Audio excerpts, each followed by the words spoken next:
પંચમહાલના શહેરા તાલુકાના ધરોલા ખુર્દ ગામે પ્રધાનમંત્રી આવાસ મંજૂર કરાવી આપવાના નામે રૂપિયા લઈને છેતરપિંડી કરનારા વીસી સહિત 3 શખ્સો સામે તાલુકા વિકાસ અધિકારી પાર્થ પટેલે પોલીસ સ્ટેશન ખાતે ફરિયાદ નોંધાવી હતી અને ગ્રામ પંચાયતના વીસી તેમજ તેના 2 સાગરીતોએ આવાસ મંજૂર કરાવી આપવાના નામે 76 જેટલા લાભાર્થીઓ પાસેથી લાભાર્થી દીઠ 1,000 રૂપિયા ઉઘરાવીને છેતરપિંડી કર્યાનો કિસ્સો પ્રકાશમાં આવ્યો છે। પંચમહાલ જિલ્લાના શહેરા તાલુકાના ધરોલા ખુર્દ ગામની ગ્રામ પંચાયતના વીસી તેમજ તેના 2 સાગરીતોએ આવાસ મંજૂર કરાવી આપવાના નામે 76 જેટલા લાભાર્થીઓ પાસેથી લાભાર્થી દીઠ 1,000 રૂપિયા ઉઘરાવીને છેતરપિંડી કર્યાનો કિસ્સો પ્રકાશમાં આવ્યો છે, જેમાં ધરોલા ખુર્દ ગ્રામ પંચાયત વિસ્તારમાં પ્રધાનમંત્રી આવાસ યોજના અંતર્ગત નવીન સર્વેની કામગીરી દરમિયાન વીસી તરીકે ફરજ બજાવતું સંજય વશરામ પરમાર અને ભારતસિંહ જાલુસિંહ બારિયા અને અજીતસિંહ બળવંતસિંહ નામના અન્ય 2 શખ્સોએ ગ્રામજનોને જણાવ્યું હતું કે ત્યારે પ્રધાનમંત્રી આવાસ મંજૂર કરાવવું હોય તો 1,000 રૂપિયા આપવા પડશે, જેથી તમારા ફોટા પાડીને અપલોડ કરવાના થશે તેમ કહીને ગ્રામ પંચાયતના વીસી સહિત 3 શખ્સોએ 76 જેટલા લાભાર્થીઓ પાસેથી એક લાભાર્થી દીઠ રૂપિયા 1,000 ઉઘરાવ્યા બાદ લાભાર્થીઓના ફોટા પણ પાડ્યા, પરંતુ આ 3 શખ્સોએ લાભાર્થીઓના ફોટા કે નામો આવાસ યોજનાની યાદીમાં સમાવેશ કર્યા ન હતા। જોકે પ્રધાનમંત્રી આવાસ યોજનાની યાદીમાં લાભાર્થીઓના નામ ન આવતા ધરોલા ખુર્દ ગામના 76 લાભાર્થીઓએ સોગંદનામા રજૂ કરી તેઓની સાથે આવાસ મંજૂર કરવાના નામે 1,000 રૂપિયા લઈ છેતરપિંડી થઈ હોવાની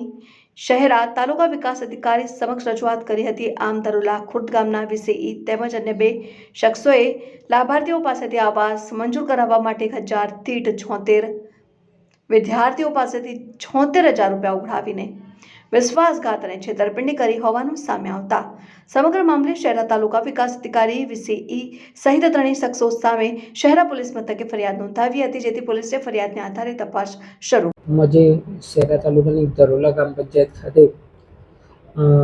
ગામજનો દ્વારા 76 એવા 50ના સ્ટેમ્પ પર એફિડેવિટ કરી અને અત્રેની કચેરી ખાતે રજૂ કરેલા હતા, જેની અંદર એમના દ્વારા